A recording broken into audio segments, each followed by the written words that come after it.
Drink with James, episode 47, take 2, unfortunately.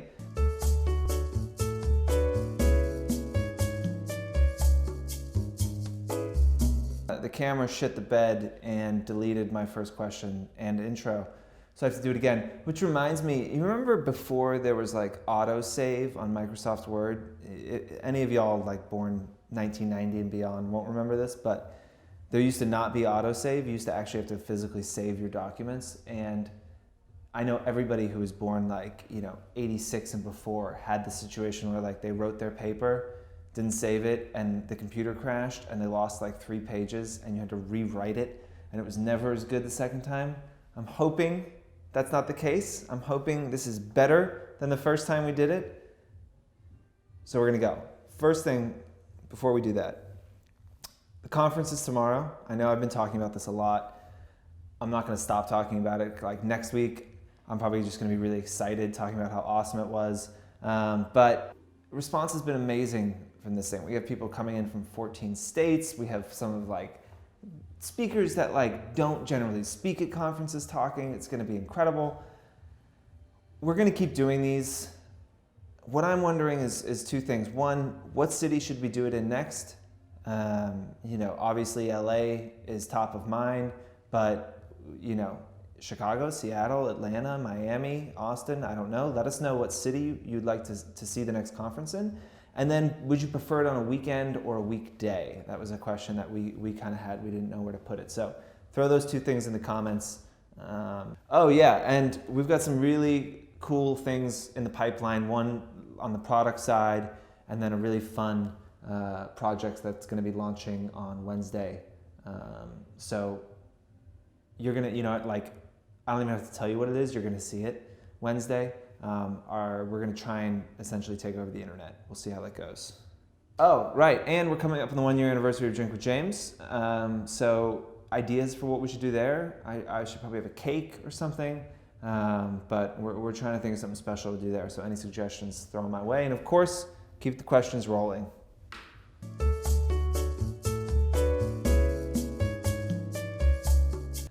First of all, if I was an influencer, I think it makes sense to show up to an event early. A lot of times, the first 45 minutes of an event are pretty quiet. That means a few things. 1, easier for you to get FaceTime with the PR person. 2, that PR person is probably freaking out that people aren't going to show up. So it's nice to show up early just to be there and fill the room out a little bit. But you're going to get some personal FaceTime with the PR person before 50 other people show up and they're pulled in 100 different directions and they're having to introduce people to their boss and they're running around and they're getting photos and all this. So that is one thing. As far as taking photos, obviously you want to cover it on, Insta Stories and Snapchat. It's similar to the video we did about influencer trips. Tim will throw up a link if you haven't seen it, 10 tips to slay your next influencer trip. You have to understand what is this event for? And cover that. If it's launching a new shoe line, you should probably, cover the shoes in some way. If it is, just about a new store, then give a little tour of the store. Do, whatever it is that they're promoting, since at least on your Insta Stories and Snapchat, cover those things, speak to them, tag the brand. So, when they look the next day, they're going through all their the tags that they have, they see that and they see that you kind of covered all those things and hit the points that they were looking to hit. So that's really important. I know as you grow, you're less and less likely to post a photo at an event. That's totally fine. Not many brands are expecting posts after events. If you're up and coming, I think that you should be posting photos at events. Again, these brands spend a lot of money putting these events on, and it's nice to see posts come through afterwards. So if you're on the up and up and you want to build a relationship with them, definitely post. Now, the other thing is you want to create a opening for you to continue the conversation with that brand person. So when you're talking to them, try and steer the conversation to a place where you think you can send them an email with information the following day. Of course, you're going to send them your post that you did on Instagram or your blog post roundup, whatever it might be. But if you talk to them and you say, oh, are you traveling anytime soon? And they say, yeah, I'm going to LA. I don't care if you've never been to LA, be like, oh my God, I know the best taco place you absolutely have to go to. I'll email you in the morning. And they'll be like, oh my God, thank you so much. I've never been to LA. I'm so excited. So again, you don't have to have been to LA. You can then just go home, look online, find the best fucking taco place in LA, email them and be like, this is the place I was talking about. So great to finally meet you. Also, here's a post I did, and I did a little tour on my Insta stories if you check it out. Again, hope we get to work together soon. Bye. Okay, so you have, one, differentiated yourself by, they might have 50 conversations that night, but only one of them mentioned tacos in LA. So you are following up on that and you're saying, hey, I was that conversation. Remember me? I'm here. Then you have sent them a link to the post that you did and maybe highlighted the fact that if they haven't looked at your Insta stories, they should, because you did a little tour of the store or whatever it might be. So do that. You'll kind of cement yourself in the mind of that PR person a little bit deeper. So then when you reach out 4 weeks later, forever it might be, they're going to remember you. Hey, again, sorry. Going back to the taco thing, like email them 4 weeks later because you want to see what's going on, you want to work with them, whatever. You say, hey, how was the place? Did you get tacos at that spot? Also, I saw this new bag you guys have. I would love to shoot it on my trip to Hawaii next week. You're almost forcing intimacy, right? By creating this connection of like, oh, I told you to go to this place, or I mentioned this, or I sent you this movie that you needed to watch. It does, whatever you can kind of suggest to them, then you get to follow up with that, and that can be kind of your thing. And again, they get so many emails, so it can be hard to remember a person, but sometimes it's easier to remember a conversation. So it's like, oh, that's the woman I had a conversation about tacos in LA with. So they kind of you mention that in the first 2 or 3 times you reach out, then it becomes easier to remember you.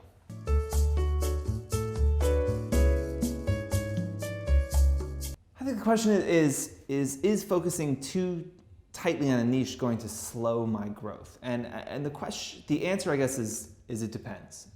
We talk a lot about consistency and differentiation on this show, and I think it is really important to focus on both of those things. And some niches are larger than others. Like I follow Chris Burkhardt, and I follow a lot of like adventure Instagram photographer guys because I think they do incredible work. But the appetite for adventure landscape photography is massive, and that's why he and many of his contemporaries can have millions of followers posting just one thing. He has a wife and he has a child and he does a lot of different things, but all he posts is that kind of photography, and the appetite for that is huge. Now, the appetite in smaller niches is understandably smaller. So I'm a cyclist, right? And I think if I focused my content and just did bike photos, my personal Instagram account would grow a lot faster than it is now. And because cyclists are interested in just cycling imagery, and I could really tap into that market. Now, I think the ceiling on cycling photography is probably about 100K, so I'd probably never be able to grow beyond that.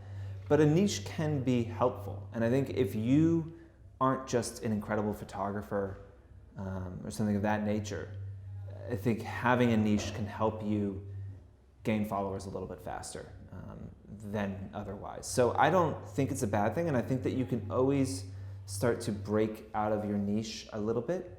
I think if you are doing a mediocre job of talking about 10 different things, or you can do a really good job of talking about one thing, I would focus on that one thing. If you're going to focus on a niche, or if you're from a secondary market, I think you do need to change the expectation of where you're going to go and where you're going to grow to. I think that's natural. I think we've talked about it before, that like we look for influencers across the country all the time, right? And so somebody says like, we need someone from Atlanta. Well, in Atlanta, 50K is a big following, right? In New York, 50K is a small following. So I think that if you're just looking at gross numbers, if you're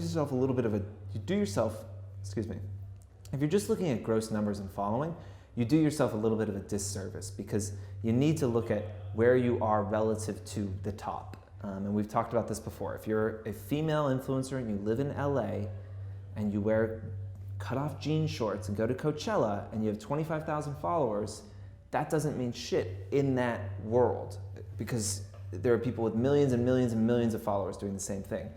If you are, I'm trying to think of something that's not offensive, which is hard for me.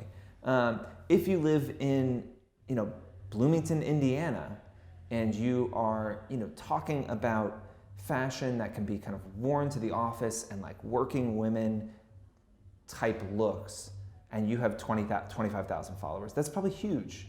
For Indiana and for the Midwest and for that specific niche, that is probably a really big following. And so it's just understanding where you are in comparison of where the top is and being able to talk to brands about that. Hey, I know I only have 50,000 followers, but in blank world that I operate in, that's huge. And I'm one of the most respected people, and that's why are you trying to reach this group of people? You should talk to me. I'll tell a quick story that I don't know if Tim will put in or not. My mother, who is very active in the YouTube comments, hi mom, she is going on this cross-country road trip for her 60th birthday with her high school best friend. And she's reaching out to brands, being like, yo, I'm a 60-year-old woman. I know about social media. I care about brands and looking good and all this. And if I think she was reaching out to Yeti coolers. Like, hey, Yeti, you've got like hunting bros on lockdown. But if you want to like reach another audience, like I have a way for you to potentially do that. She has a tiny following, but she can speak to that little bit older mom, a little bit older lady crowd in a way that makes sense. So it's just understanding your value and being able to communicate that.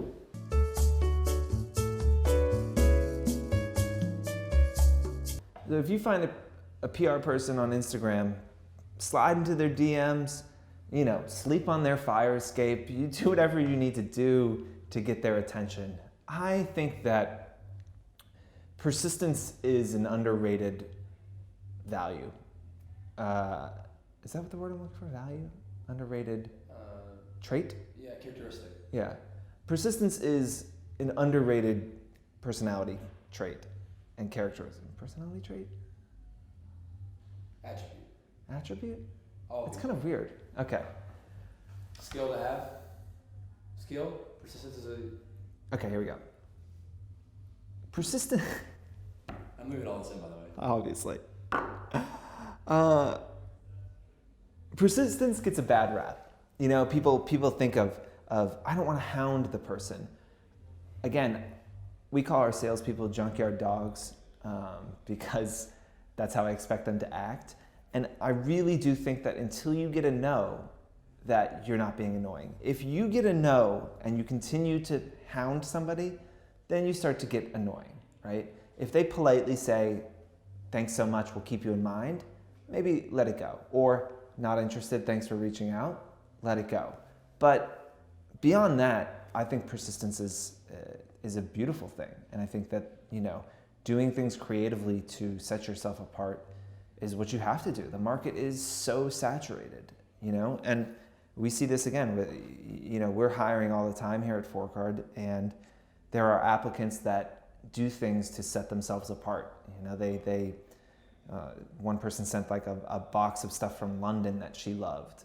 She was from London looking to move to New York, and at least I took the interview because I was like, hey, if you are clever enough to come up with something like this and send it through, you obviously care about this company, you really want this job, and you wanted to make a statement and get my attention, and you got my attention. And if I'm hiring for a salesperson, it's like, that's what I need. I need somebody that can get someone's attention. So I am, it is in my best interest to talk to that person. But I think as far as an influencer, it just shows that if you really want to work with a brand and you're chasing that PR person because you love the brand and you want to work with them, not because you're trying to get paid, I think that's going to come across. And you being passionate about that brand is something that you guys have in common, right? A PR person for a brand should love that brand. They should be the physical embodiment of that brand. And so you're coming to them being like, I also love that brand, and here are all the things I want to do to tell the fucking world how great this brand is. Y'all should be able to connect on that. And so I think that, reaching out to that person personally doesn't cross the line at all. Don't actually show up at their apartment and sleep on their fire escape. That was a joke. How many DMs have you slid into, guys? Look, kids, back when I was in the hustle, the DMs didn't really exist. I couldn't slide into DMs. I slid into a lot of inboxes unannounced. But now I still, if I find someone interesting that I think should be a Fohr card client, I reach out on DM all the time and say, hey, I run this company. I think it's pretty fucking cool. I think your company's cool. I'd love to talk to you about how we might be able to help you achieve your goals. I don't always get a response, but it's always worth trying. Who cares? What the fuck's worse gonna happen? They're gonna be annoyed? Well, who cares? It doesn't matter. You're just out there trying to do you, and if somebody is going to judge you for working really hard to get an opportunity that you're passionate about, then you just throw the middle fingers up to that person and walk away. That's it. I'm done. Tomorrow's the conference. Tim and I are going to be exhausted. We're opening the whiskey bottles at 3 o'clock. And we hope to see you guys there. Peace.